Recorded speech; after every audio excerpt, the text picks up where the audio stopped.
Hello student, welcome back to my YouTube channel. Myself Sunil Bharadwaj. I am the faculty of physics. Today I will discuss with you mechanics. Mechanics से हमारी होती क्या है?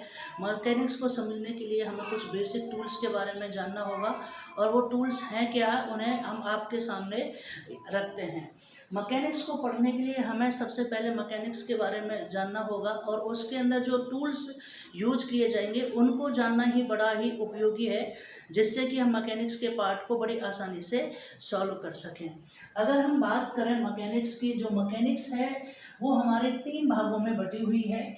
ये जैसे अगर मैं बात करता हूँ, मैकेनिक्स हमारे पास में एक ब्रांच है, ठीक है, और जैसे क्लासिकल मैकेनिक्स है, क्वांटम मैकेनिकल मैकेनिक्स है, स्टैटिस्टिकल मैकेनिक्स है। तो ये बहुत सारे क्या है आपके पार्ट हैं। इसमें सबसे पहला जो पार्ट है वो है स्टैटिस्टिक्स मैकेनिक्स आपके पास में स्टैटिस्टिक मैकेनिक्स हो गया। दूसरा है आपके पास में काइनेमैटिक्स का पार्ट रहेगा। और तीसरा केस अगर हम डिस्कस करते हैं और वो रहेगा आपके पास में डायनामिक्स। ये तीनों पार्ट हैं। अगर हम बात करें इस केस में, जो ऑब्जेक्ट रहेगा वो किस फॉर्म में रहेगा? रेस्ट फॉर्म में रहेगा। इस केस में आपका ऑब्जेक्ट किस में रहेगा? मोशन में रहेगा। और इस केस में भी आपका ऑब्जेक्ट किस में रहेगा? मोशन के अंदर रहेगा, ठीक है। लेकिन दोनों का फर्क क्या है?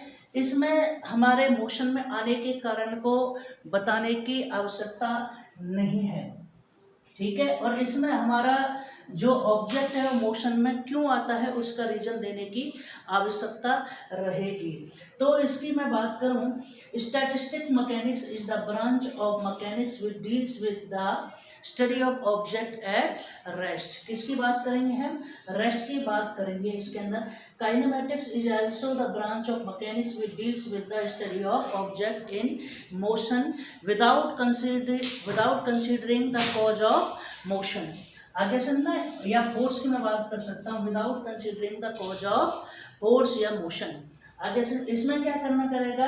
With considering the cause of motion, कि हमारा मोशन में आने के कारण क्या थे, उन सभी के बारे में आपको अच्छी तरीके से इसके अंदर आपको बताना होगा।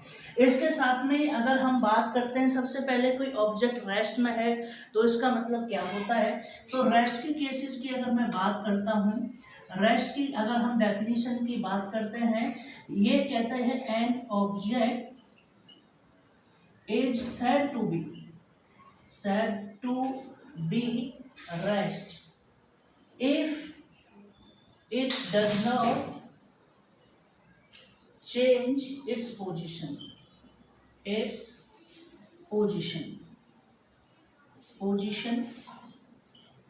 with टाइम के साथ में जो ऑब्जेक्ट अपनी पोजीशन क्या करे? चेंज नहीं करे, उसको क्या कह सकते हैं? रेस्ट कहते हैं, उसे विराम अवस्था कहते हैं। अगर हम एग्जाम्पल की बात करें, a book lying on a table, जैसे आपकी कोई पुस्तक किस पर रखी है?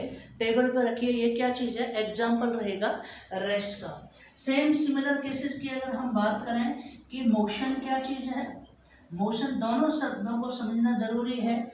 आप इसमें भी रखोगे an object is said to be motion if it change its position with time के साथ में जो ऑब्जेक्ट क्या करे? अपनी पोजीशन को चेंज करेगा, उसको क्या कहेंगे? मोशन कहेंगे। अगर हम इसके एग्जाम्पल की बात करते हैं, जैसे अगर हम बात करें मोशन में, the motion of a moving car on a straight road, ठीक है। ये इसका क्या चीज है? एग्जाम्पल है कि कोई भी कार क्या कर रही है, स्ट्रेट लाइन में क्या कर रही है, गति करती हुई गाड़ी की गति। ठीक है, अगर ये क्या चीज़ है, एग्जाम्पल है मोशन के। ये तो थे आपके जो इम्पोर्टेंट पार्ट था कि मैकेनिक्स थी वो 3 भागों में बटी हुई है। पहला स्टैटिस्टिक्स, दूसरी है काइनेमेटिक्स, तीसरी है डायनामिक्स। ठीक है, इसमें ऑब्जेक्ट रेस्ट में रहता है, इसमें मोशन रहता है, लेकिन हम क्या कहते हैं, without considering the cause of motion. इसके अंदर क्या करेंगे, with considering the cause of motion. यहाँ पर इन मोशन के तथ्यों को इस तरीके से जानेंगे। चलिए नेक्स्ट, अगर हम बात करें इसी के अंदर, ये तो इसकी स्पेशल डेफिनेशन थी जिनके बारे में हमने सुना था। अब मोशन को अंदर जो हमारे सिलेबस के अंदर जो चीज़ आएंगी, उन सभी चीज़ों को किस तरीके से हमें डिफाइन करना है, ये सारी चीज़ आपको अच्छी तरीके से पता होनी चाहिए। आपने रेस्ट पढ़ लिया, और इसके साथ में आपके एक सबसे इम्पोर्टेंट चीज़ है आपका जो फोर्स है। ठीक है, फोर्स, फोर्स इसके बिना कुछ नहीं होगा। फोर्स जो रहेगा, द पुश और पुल एक्टिंग ऑन अ बॉडी, ठीक है, इज कॉल्ड, क्या कहते हैं बेटा, इज कॉल्ड, इसको कहते हैं फोर्स। ठीक है, फोर्स। तो फोर्स की अगर हम बात करें, अगर इसको अच्छी तरीके से और एक्सप्लेन करें, तो फोर्स को अगर हमने देखा है कि, तो हमें न्यूटन्स के 3 लॉ भी आपको पता होना चाहिए, क्योंकि वहीं से मैकेनिक्स जो टोटली डिपेंड है वो न्यूटन्स लॉ पे डिपेंड है। कितनी है, न्यूटन्स लॉ पे डिपेंड है। न्यूटन्स ने अपने केस में 3 लॉ दिए थे, जिसमें आपने देखा होगा, इसको कहते हैं लॉ ऑफ इनर्शिया। क्या कहते हैं, लॉ ऑफ इनर्शिया, इनर्शिया। ठीक है, और इसका एक और नाम है, आप इसको ये भी कहते हैं, अगर हम बात करें फर्स्ट लॉ ऑफ मोशन। ठीक है, यह Newton's first law of motion, Newton's के नाम से है, तो दोनों केसेस में आप इसको जान सकते हैं। एक आपके पास आ जाता है जिसको हम कहते हैं सेकंड लॉ, लेकिन हम उसको क्या कहते हैं, लॉ ऑफ फोर्स भी कहते हैं। उसको क्या कहते हैं, लॉ ऑफ फोर्स। ठीक है, फोर्स या लॉ ऑफ मोमेंटम। ठीक है, फोर्स भी कहेंगे इसके, और इसको क्या कहेंगे, second law of motion, second law of motion. ठीक है, क्योंकि इनके केसेस को भी मैं बताऊंगा आगे। और ये क्या चीज है आपके पास में, एक है action, action and reaction, reaction. ठीक है, मतलब हर एक क्रिया की एक क्या होती है, प्रक्रिया होती है, जिसको हम क्या कहते हैं, third law of motion.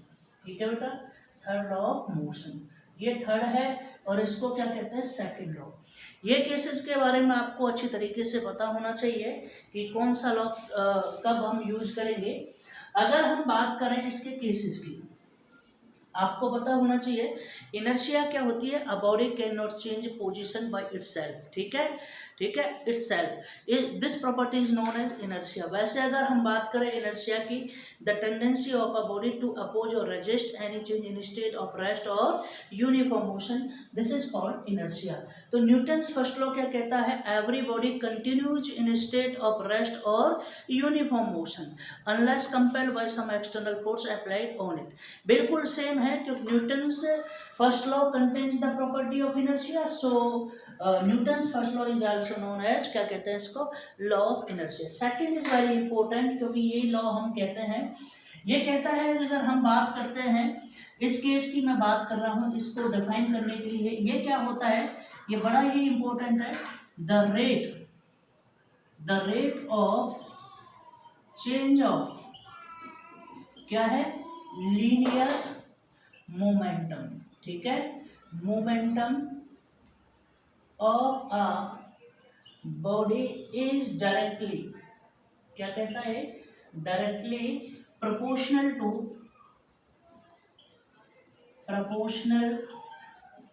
to force applied on it। इसका मतलब आपको सबको पता है, सजदा है कि जो फोर्स है वो क्या है, डायरेक्टली प्रोपोर्शनल है rate of change of linear momentum. और आप कह सकते हो कि F इज इक्वल टू के dp ओवर में dt। अगर इस केस को अगर हम बात करें where k is proportionality constant रहेगा और जिसकी वैल्यू हम 1 यूनिट कह सकते हैं। क्या कह सकते हैं? 1 यूनिट। तो F इज इक्वल टू क्या रहेगा? dp ओवर में dt। ये हमें मैकेनिक्स के अंदर सबसे ज्यादा ये इक्वेशन आपको टिप्स पे होनी चाहिए। न्यूटन सेकंड लॉ जो रहेगा वो क्या रहेगा? F बराबर dp ओवर में dt रहेगा। कहीं कहीं केसेस में अगर आप देखते हो कि जो मोमेंटम रहता है वो क्या रहता है? P बराबर mv रहता है। क्या रहता है? P बराबर क्या रहता है? mv रहता है। तो अगर इस केस को और थोड़ा सा आगे देखा जाए तो d ओवर में dt और mv, अगर m क्या चीज है? कांस्टेंट है, तो F बराबर क्या आ जाएगा? m dv ओवर में dt। और इसको आप कह सकते हो कि F is equal to mv। ये केसेस है। अगर इसको पोजीशन की फॉर्म में लिखा जाता है तो F is equal to m d square r over में dt स्क्वायर। दोनों केसेस के बीच में हम यूज करेंगे, कहीं इसको यूज करेंगे, कहीं इसको यूज करेंगे, लेकिन सबसे ज्यादा हम यूज क्या लेंगे? F is equal to dp over में dt। अब थर्ड लॉ की अगर मैं बात करता हूँ, every action there is equal and opposite reaction. इसका मतलब सीधा सीधा होता है हर एक क्रिया की क्या होती है? प्रतिक्रिया होती है। ठीक है, वो न्यूटन्स थर्ड लॉ के ऊपर हम बात करेंगे। अब मोमेंटम की अगर हम बात करें, momentum is the very important term in the mechanics. तो मोमेंटम को भी थोड़ा डिफाइन कर देते हैं। सबसे पहले इसमें सबसे इंपॉर्टेंट चीज क्या था? फोर्स था। और उन फोर्सेज में मैंने आपको क्या बता दिया? न्यूटन्स के तीनों लॉ के बारे में थोड़ा सा एक्सप्लेन किया है आपके सामने। अब थोड़ा मोमेंटम पे चलते हैं और सारे आज बेसिक टर्म्स को हम यूज करेंगे और फिर नेक्स्ट लेक्चर में आपको हम मैकेनिक्स के तीनों थ्योरम्स के बारे में बताएंगे कि मोमेंटम, एंगुलर मोमेंटम क्या है, कंजर्वेशन क्या है और ये सारे केसेस की बातें। तो अगला केस है आपका लीनियर मोमेंटम। क्या है? मोमेंटम। इसको अगर हम बात करें, इसको P से रिप्रेजेंट करते हैं। ठीक है, क्या करते हैं? इसको P से रिप्रेजेंट करते हैं। दोनों तरीके की डेफिनेशन आपने अपने सब्जेक्ट के अंदर पढ़ी हुई है स्टूडेंट। जैसे कि अगर हम बात करते हैं, the momentum of a body is known as, या is defined as the product of mass and its velocity. ये हो गया। या अगर हम बात करें, the quantity of motion passes by a body. ठीक है, क्वांटिटी ऑफ मोशन ये क्या है? द क्वांटिटी ऑफ मोशन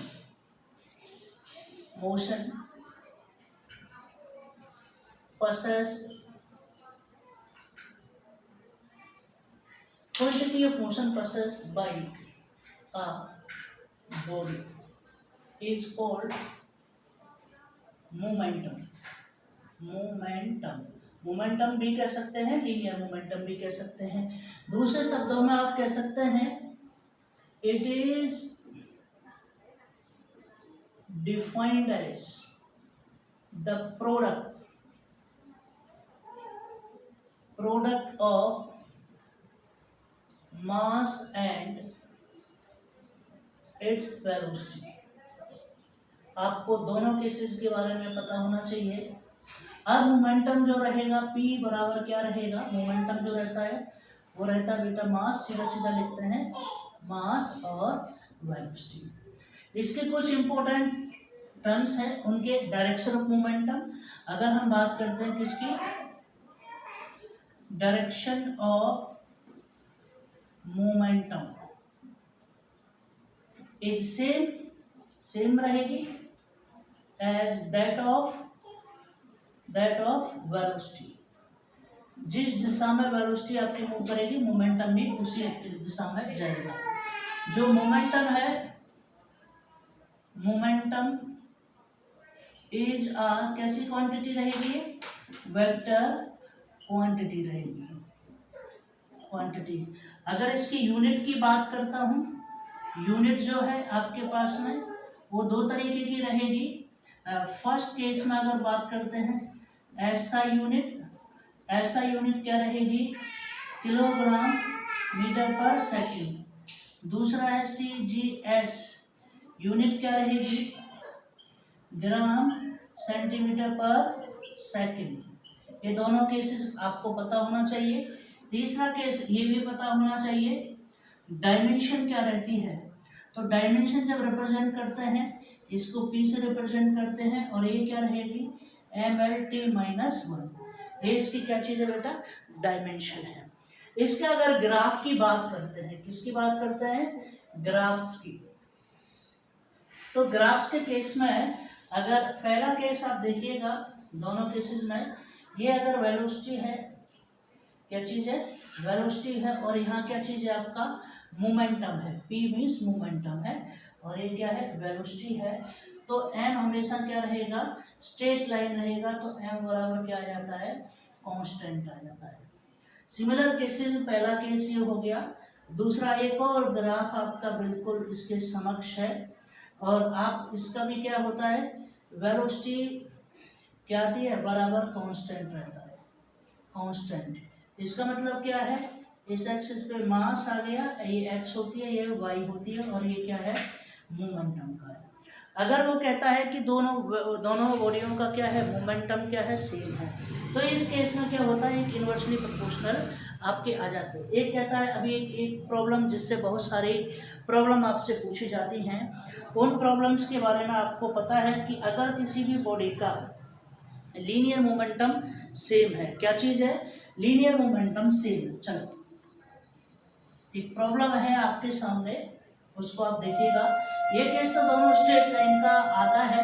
इस केसेस से आप देखिए, ये कह रहा है, अगर कोई आपको समझ में आएगा कि दो बॉडी है, आप समझिएगा, आपके पास में एक बॉडी A है, इसका मास आपका m है और इसकी वेलोसिटी आपकी क्या चाहिए, मास m1 है और इसकी वेलोसिटी क्या है, v1 है, लेकिन इसका मोमेंटम क्या है, p1 है।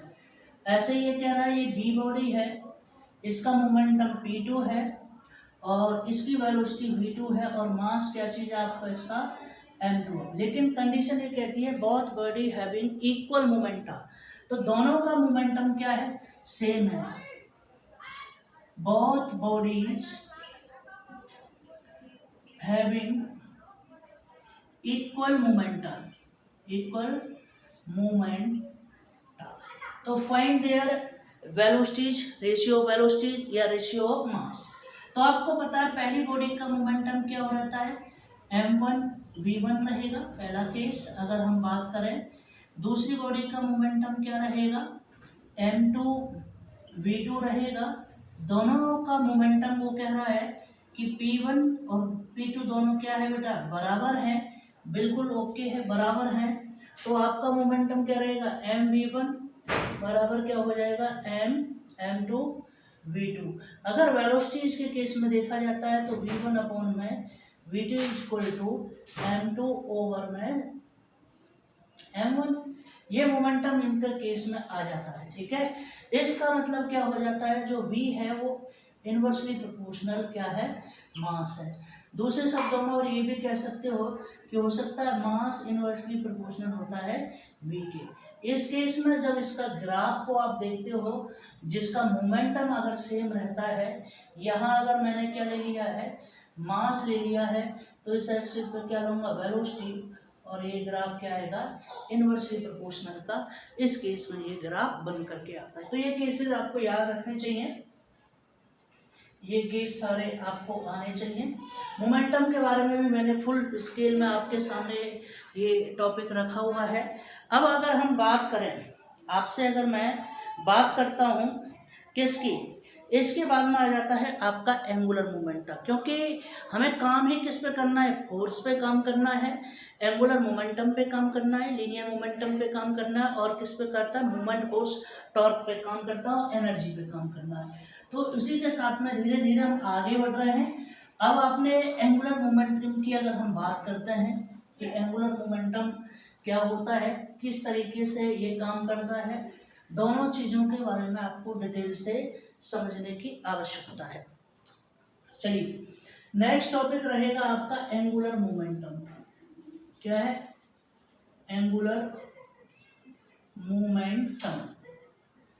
एंगुलर मोमेंटम जो रहता है बेटा वो क्या रहता है, इसको हम रिप्रेजेंट करते हैं एल से, और लीनियर मोमेंटम को पी से रिप्रेजेंट करते हैं, ये भी होता है। अगर हम बात करें ये क्या होता है, इट इज डिफाइंड एज, या angular momentum is defined as the cross product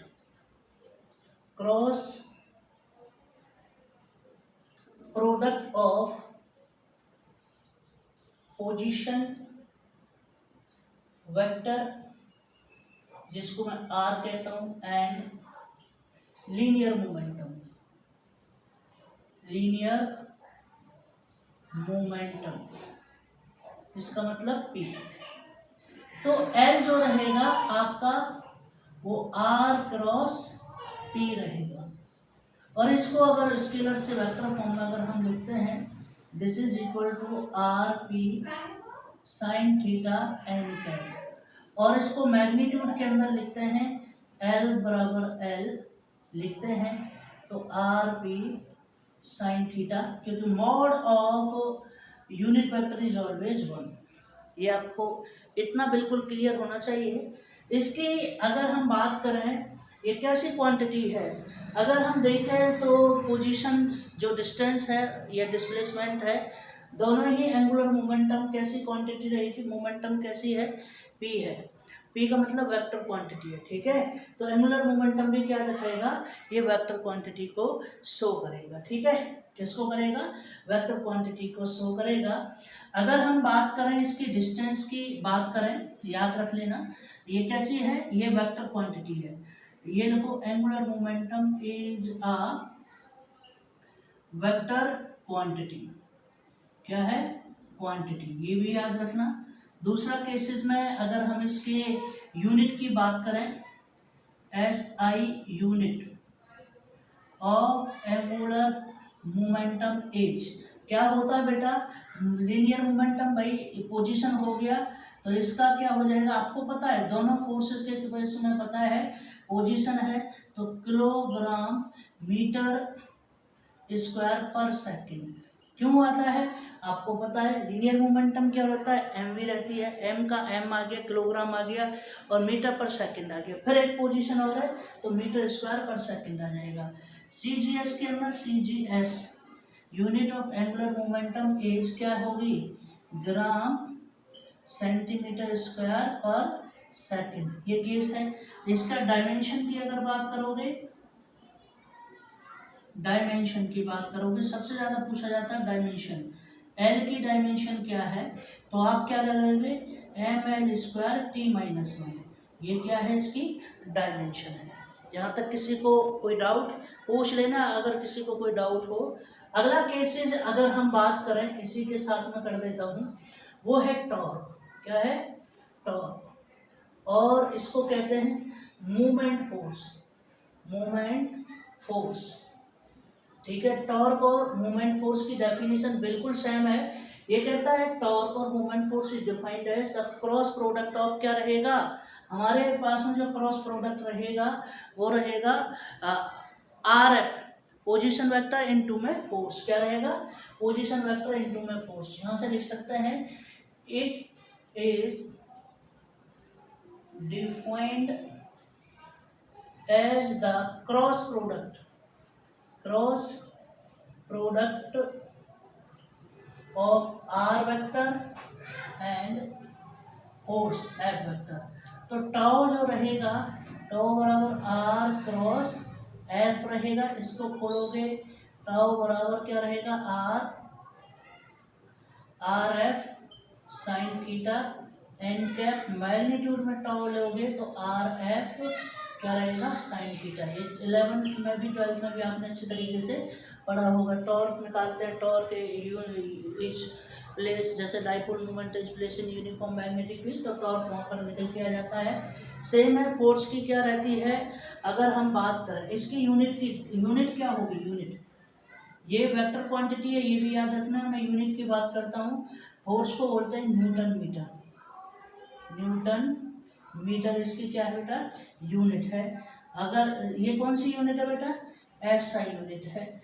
अगर हम बात करें डाइन सेंटीमीटर, ये कैसी यूनिट है? CGS यूनिट है। डायमेंशन की बात करो, डायमेंशन की बात करोगे, डायमेंशन का मतलब टॉर की बात करोगे तो क्या रहेगा? अगर हम बात करें तो ml²T-2 क्या रहेगा? ml²T-2, क्योंकि न्यूटन जो रहेगा, न्यूटन क्या रहता है आपको पता है, F=m में रहता है। और इसके डायमेंशन क्या रहती है? फोर्स की डायमेंशन जो रहती है, फोर्स की डायमेंशन फॉर्मूला रहता है ml/T-2 ये रहता है। और इसके साथ में एक मीटर रहता है, ml²T-2 क्या रहेगा इसका? ये कंसेप्ट रहेगा। ये टॉर्क वाला केस भी आपने आज इसके साथ में पढ़ लिया है। अच्छी तरीके से इनको पढ़िए, क्योंकि मैकेनिक्स का बेसिक समझा रहा हूँ जो इसके अंदर हम यूज करने वाले हैं, ठीक है। उसके बाद में मैकेनिक्स के बाद में हमारे पास में एनर्जी आ जाती है। एनर्जी क्या होती है? एनर्जी से पहले हमारा वर्क है। क्या है हमारे पास में? वर्क है। क्या चीज़ है बेटा? वर्क। चलिए वर्क के बारे में थोड़ा और एक्सप्लेन करते हैं।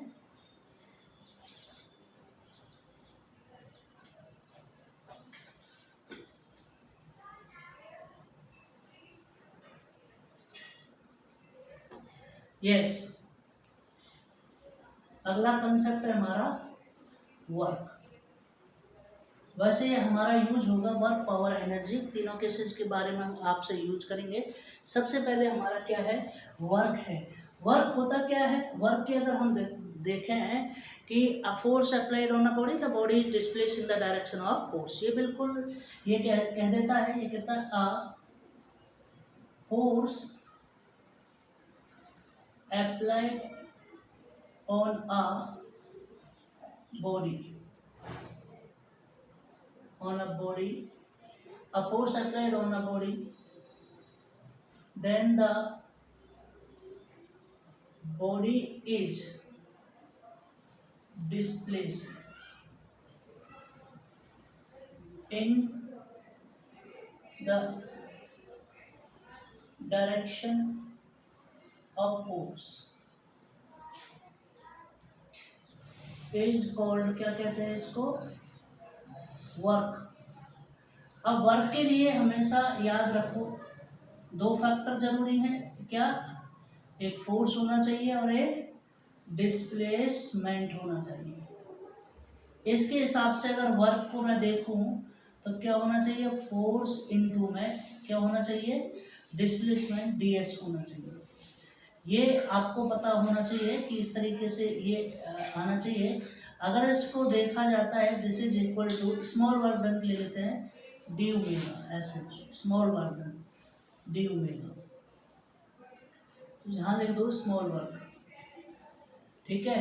तो इसका मतलब क्या हो जाएगा? एफ, इसको खोलोगे स्केलर प्रोडक्ट से, डी एस क्या हो जाएगा? Cos theta. तो ये दोनों केसेस पर है, डिपेंड करता है कि फोर्स भी होना चाहिए और डिस्प्लेसमेंट भी होना चाहिए बेटा।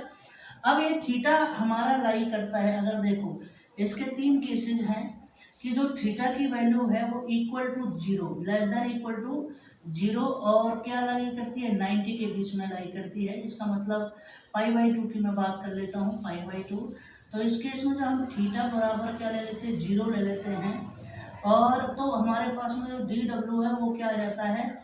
एफ इंटू में डी एस। इसका मतलब क्या आ गया? Positive work done. क्या आ जाएगा? Positive work done. इसके नेचर की मैं बात करा रहा हूँ। पहला केस है ना पॉजिटिव वर्क डन।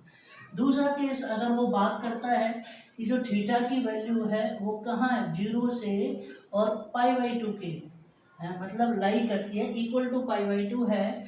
तो सच दैट जब हम थीटा बराबर क्या लेते हैं? π/2 लेते हैं, तो यहाँ पर स्मॉल वर्क डन क्या आ जाता है? 0 आ जाता है। तो यहाँ पर क्या रहेगा? 0 वर्क डन।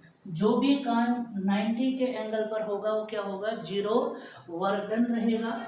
तीसरा केस भी अगर हम बात करते हैं, अगर जो थीटा की वैल्यू है, क्या है? थीटा की वैल्यू π/2 से लेकर के कहाँ तक जाती है? पाई तक जाती है। तो सच दैट अगर थीटा की वैल्यू हम क्या ले लेते हैं? पाई ले लेते हैं। क्या ले लेते हैं? पाई।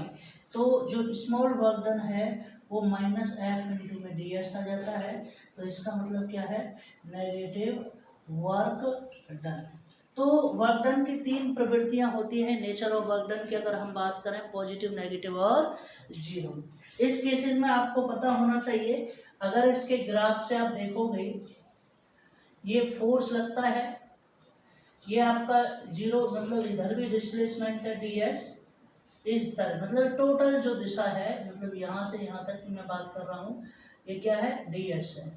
अगर फोर्स हमारा 90 पे लग रहा है तो जीरो वर्क डन, फोर्स अगर यहाँ लग रहा है तो हमारा जीरो एंगल बनेगा, यहाँ थीटा बराबर जीरो लगा, यहाँ थीटा बराबर 90 लगा। अगर कोई फोर्स नेगेटिव दिशा में जा रहा है इस तरीके से, तो यहाँ पूरा एंगल क्या बनेगा, थीटा बराबर 180 डिग्री बनेगा।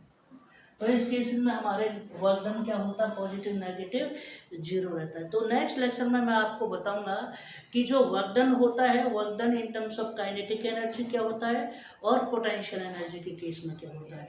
पहले काइनेटिक एनर्जी, फिर पोटेंशियल एनर्जी, उसके साथ में फिर पावर है, और लास्ट में conservative force, non conservative force, central force, उसके साथ में पूरा बेसिक मैकेनिक्स का हमारा कंप्लीट हो जाता है। सारे स्टूडेंट, ये आपका 11th का भी है कुछ पार्ट, ये 12th के लिए भी अच्छा रहेगा, ठीक है, क्योंकि बेसिक कंसेप्ट है। लेकिन हम जो बात कर रहे हैं स्टूडेंट, वो बीएससी की बात कर रहे हैं, ठीक है। ग्रेजुएशन में बीएससी बिल्कुल सिंपल है। बीएससी फर्स्ट ईयर वाले स्टूडेंटों के लिए बहुत ही इंपॉर्टेंट लेक्चर है। सभी स्टूडेंट हमारे चैनल से जुड़े, हमारे Shri bridge academy YouTube channel को क्या करें, सब्सक्राइब करें, और हमारे फेसबुक चैनल को भी क्या करें, लाइक करें। ओके, मिलते हैं नेक्स्ट लेक्चर में। Thank you, bye bye.